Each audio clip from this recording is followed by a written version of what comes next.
Bienvenidos a Con Tres Puntos.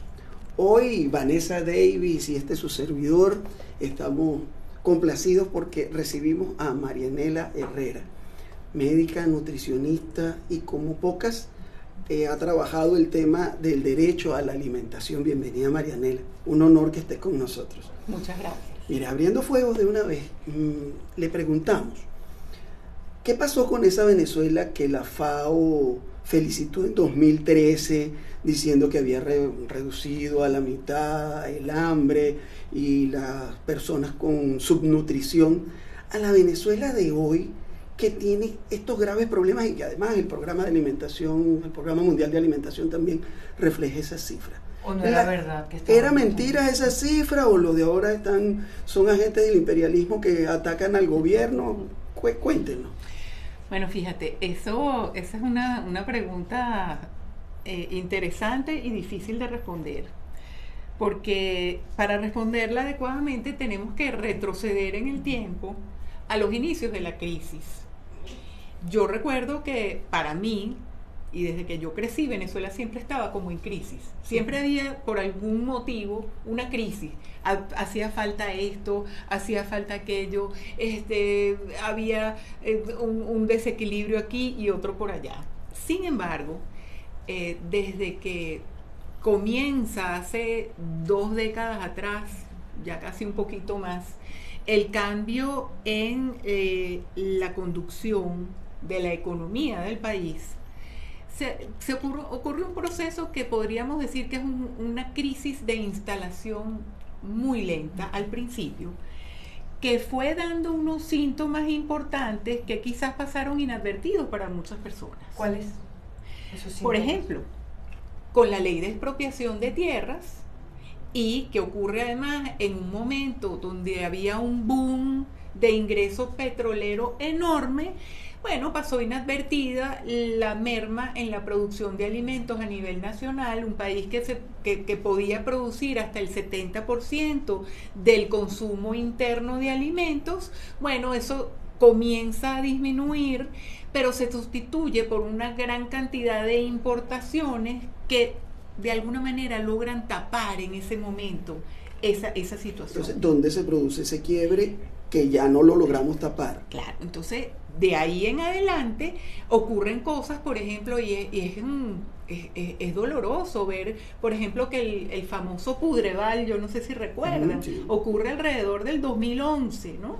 Y la felicitación de la FAO a Venezuela ocurre en el 2012-2013. Sí, era contra la cifra de 2012. Exactamente. Y donde teníamos, por ejemplo, esa felicitación por basado en un índice de subnutrición que a su vez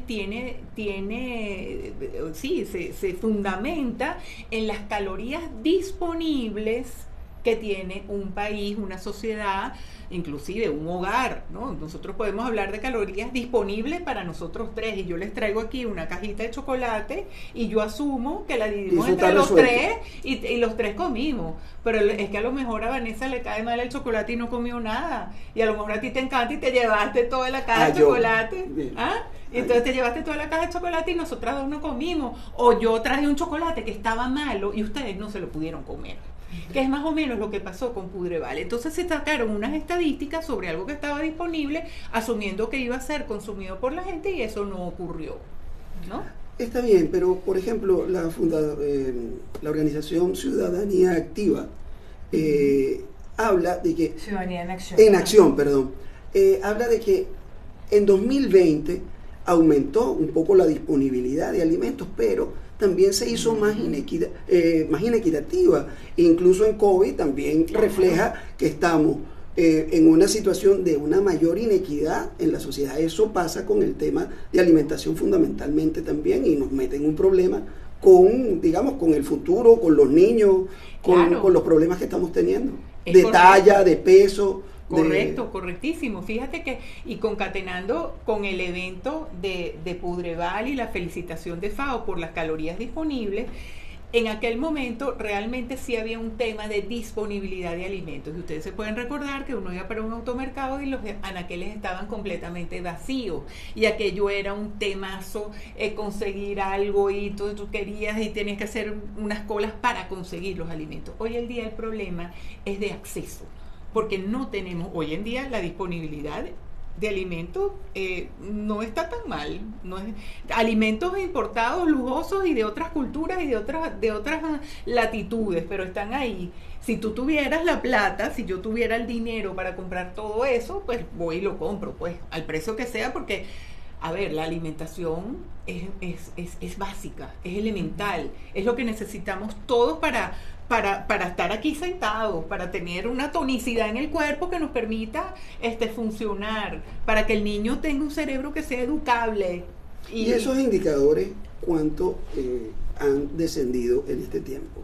Bueno, fíjate, los indicadores lamentablemente se han deteriorado profundamente. Tanto es así que no, desde hace unos 4 años ya estamos rondando un 30% de desnutrición crónica en niños menores de 5 años. En particular, preocupa muchísimo una cifra obtenida por el proyecto de emergencia social realizado por Fundación Bengoa en conjunto con la Universidad Católica Andrés Bello. Y en aquel momento teníamos un 33% de niños con retardo del crecimiento. Esto quiere decir que hay una desnutrición crónica. Pero si además de esto hablamos que esto ocurre en niños de 0 a 2 años, es porque esto empezó en el útero materno. Y si todavía fuéramos capaces de retroceder aún más, estamos seguros que se inició en la etapa preconcepcional de padres y madres. Y digo padres y madres porque sí, el estado nutricional de la madre es muy importante, pero el del padre también. La espermatogénesis es un proceso sumamente sensible a la exposición ambiental negativa que implica estar expuesto al hambre. Y esos espermatozoides sufren allí. Y cuando el momento de la concepción ocurre en uno de estos momentos de alta vulnerabilidad, ya ese niño está iniciando su vida en muy malas condiciones. Ahora, doctora Herrera, tenemos entonces en este momento desnutrición crónica. ¿Tenemos hambre oculta también? También. ¿Cuál es la diferencia entre una y otra? Fíjate, el hambre oculta es la que tú no puedes ver a simple vista. Y esto puede ocurrir en el desnutrido crónico, porque además el desnutrido crónico compensado puede pasar además inadvertido. Tú ves un niñito chiquirritico y tú puedes pensar que tiene 3 añitos y cuando preguntas, no, tiene 7, wow. Y cuando le haces un examen de sangre, ves que tiene anemia, ves que tiene un déficit de vitaminas y minerales importantes que de alguna manera van a tener unas consecuencias negativas sobre su desarrollo cognitivo, sobre su desempeño psicomotriz. Esa es el hambre oculta que tenemos, la deficiencia de micronutrientes. De micronutrientes, pero es que también estamos viendo... ¿En qué porcentaje tenemos? Fíjate, es muy difícil saber porque no tenemos data nacional completa. Pero sí, por ejemplo, yo te diría que la mitad, en algunas comunidades muy desprotegidas y que se han hecho estos estudios, la mitad de los niños menores de 5 años pudieran tener al menos un riesgo de tener anemia ferropénica, que es la anemia por falta de hierro.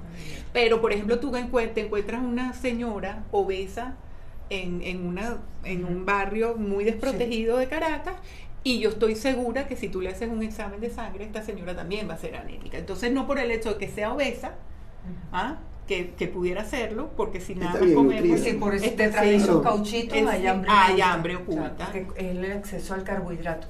Usted nos contaba también, doctora Herrera, que ha visto ceguera por falta de vitamina A.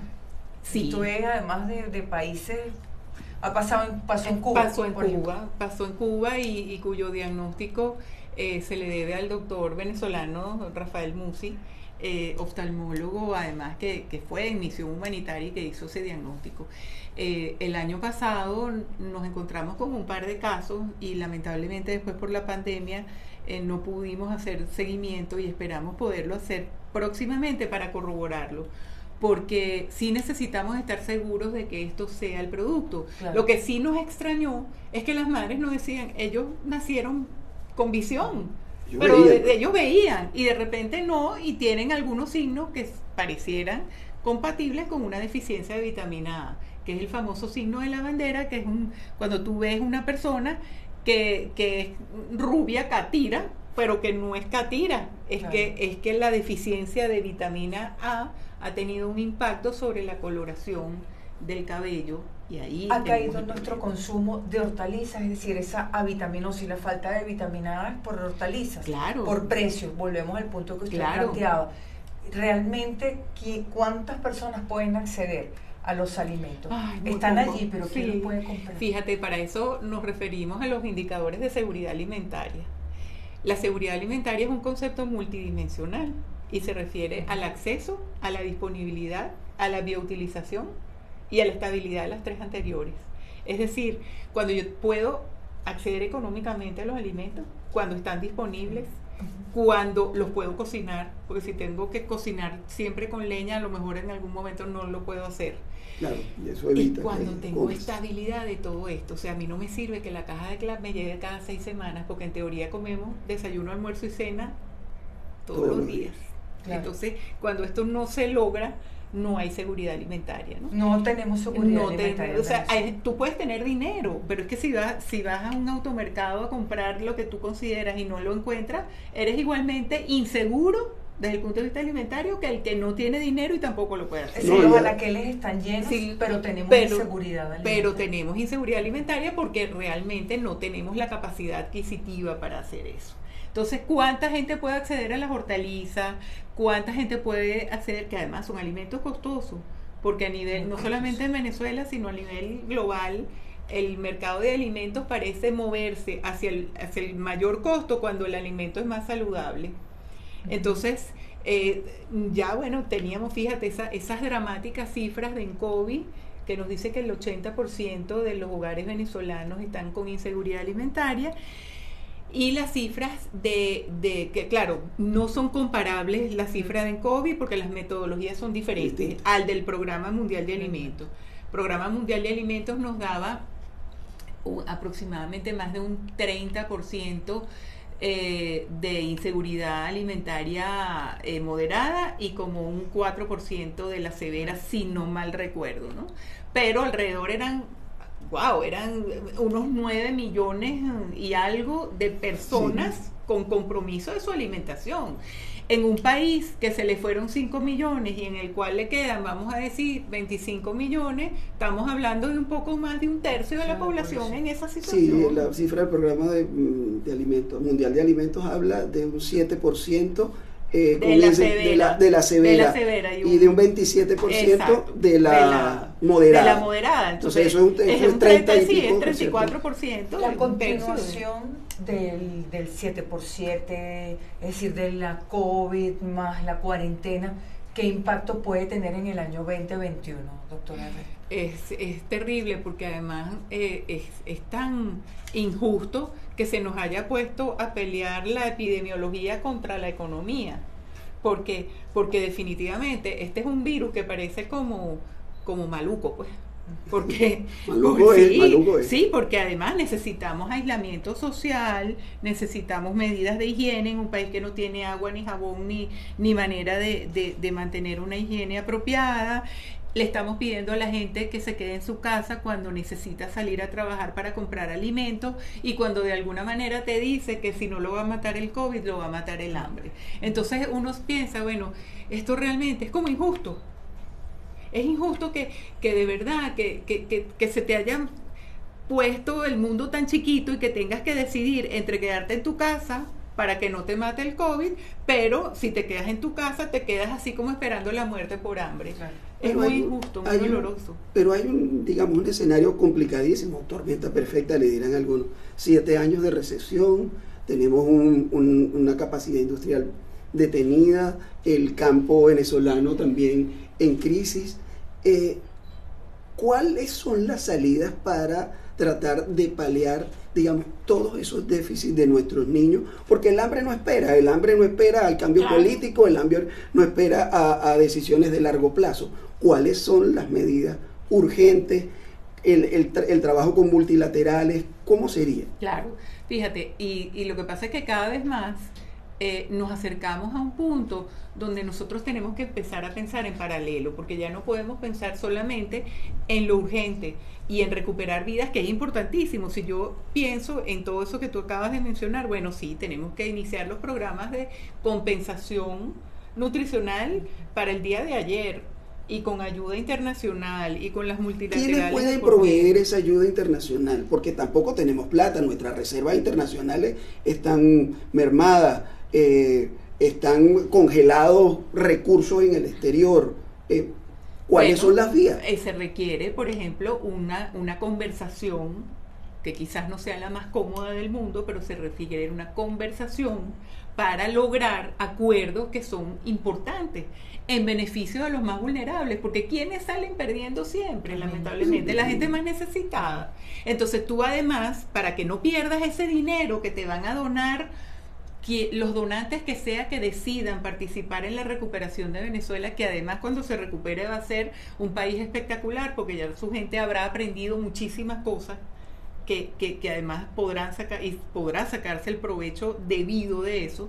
Pero cuando tú recuperes la vida de un niño, no te va a servir recuperar esa vida, sino que te sirve recuperarla y garantizarle a ese niño que cuando llegue a su casa haya agua, y que cuando vaya para un hospital, el hospital funcione, porque yo lo puedo recuperar nutricionalmente hasta cierto nivel, pero si ese niño necesita un hospital y no existen los hospitales, entonces llegó el momento más difícil esperado por todos, que es en el que nos tenemos que sentar a conversar y dejar a un lado los egos, los individualismos, y pensar en el bien común. ¿Conversación entre quiénes? ¿Quiénes la puede articular?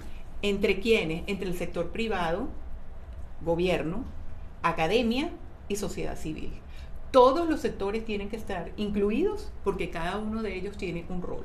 Y hay que pensar en lo urgente, pero en lo importante, porque como te decía, ¿cómo haces? Sí, yo le puedo dar alimentos terapéuticos a este niñito por 12 semanas, pero después tiene que comer en su casa un plato de comida digno, decente y en las mejores condiciones posibles. Y si eso no lo logramos, entonces de ahí no saldremos nunca. Y la manera de escribir una página nueva es pensar en esos dos niveles, como decía el doctor José María Bengoa, visionario siempre. Necesitamos el apoyo puntual del Programa Mundial de Alimentos. Sí, cómo no, necesitamos ¿Para qué? ¿Por cuánto tiempo? ¿Qué cosas necesitamos? Mira, todas las ayudas son temporales, y por eso es que hay que pensar en ese otro nivel que te estaba mencionando. Todas las ayudas, suponte tú que haya una cosa estelar de todas las ayudas del Programa Mundial de Alimentos, y digan, bueno, nos quedamos en el país 2, 3, 4, 5, los años que sean, pero ¿cómo sales de ahí? ¿Cómo no te vuelves dependiente de ahí? Porque los programas de ayuda vuelven muy dependientes a los países. Se vuelve una muleta y no resuelve el problema estructural. Claro, mira África, mira Centroamérica, mira Guatemala. Tendría que ser puntual y temporal. Claro, y tienes puntual, temporal, y además con un pensamiento estructurado a largo plazo que te proteja de caer en esa mentalidad de la cual después es tan difícil salir. No quiero que terminemos sin que nos hable de esas recetas del hambre que en este momento están descubriendo los venezolanos. Eso de que se guisa la lechosa, de que, no sé, los que no comían vísceras ahora comen vísceras. Los que no comían huesos ahora comen huesos. Sí, ¿no? Fíjate que el hambre, hay una frase del doctor Bengoa que nos hace reflexionar mucho, porque que dice: el hambre ha sido el compañero inseparable del viaje del ser humano a través de la historia. Si nosotros revisamos la historia de la humanidad, el hombre siempre estuvo al son de encontrar alimentos. Primero fuimos cazadores, recolectores y pescadores, y después cuando ocurre la revolución agrícola hace 10.000 años por lo menos, ya empieza esa diatriba por el control de los alimentos, ¿no? Y después los eventos de hambre en la historia de la humanidad, pues han tenido que ver con quién tiene el control de los alimentos versus el quién no los tiene. Claro. Y allí en esa búsqueda, pues los seres humanos se han dado cuenta que habían cosas que sí podían comer, aunque no fueran las tradicionales y esperadas que ellos pensaban que se podían comer. Así surge, por ejemplo, los caracoles, que hoy en día a uno le parecen elegantísimos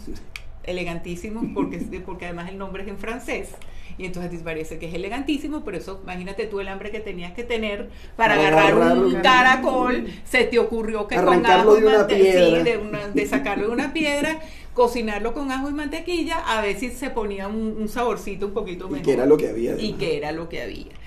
Un ícono de la gastronomía mundial, que es el caviar, nace del hambre de los pescadores del mar Caspio, donde ellos no podían comerse los esturiones que pescaban, porque entonces si no, que iban a tener para vender. Entonces se les ocurrió abrir y salar las huevas y guardarlas por un tiempo, y ahí plum, surgió el caviar. Y así, fíjate, los tuétanos de los huesos, que además son deliciosos. En estos días me preguntaba alguien que si era malo que en Maracaibo parece que había una comunidad comiendo huesos. Le digo, no, el hueso es maravilloso.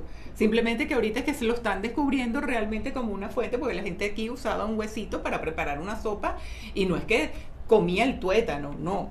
Y esto está lleno de colágeno y tiene unos nutrientes y tiene calorías que son tan esenciales en este momento. Claro. Entonces, yo creo que las recetas del hambre vinieron y están transformando inclusive algunas recetas tradicionales. Ahora las arepas, y una señora en estos días por redes sociales se ponía brava porque me dijo que eso no era arepa de yuca, que eso era una yuca que alguien había puesto en forma redonda. Yo le digo, bueno, no importa, pero estos alimentos fundacionales que son el pan, la arepa, el casabe, ¿no? Y que tienen como ese elemento calórico, que es lo importante, que te va a sostener.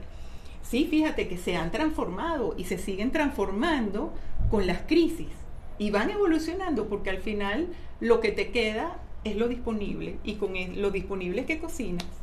Bueno, muchísimas gracias. Sus redes sociales, sí, por favor. Contacto. Bueno, en Instagram, @nutrición en crisis. Así que bueno, por ahí. @nutrición en crisis. Sí, por ahí nos podemos conversar. ¿Y su Twitter? Twitter es @mherreradf. Bueno, ya saben dónde contactar a la doctora. Y bueno, ha sido un placer. Gracias, Vanessa, igualmente. Marianela. Y bueno, y con ustedes, el próximo programa, recuérdese, con 3 puntos. El resto lo coloca usted. Chao.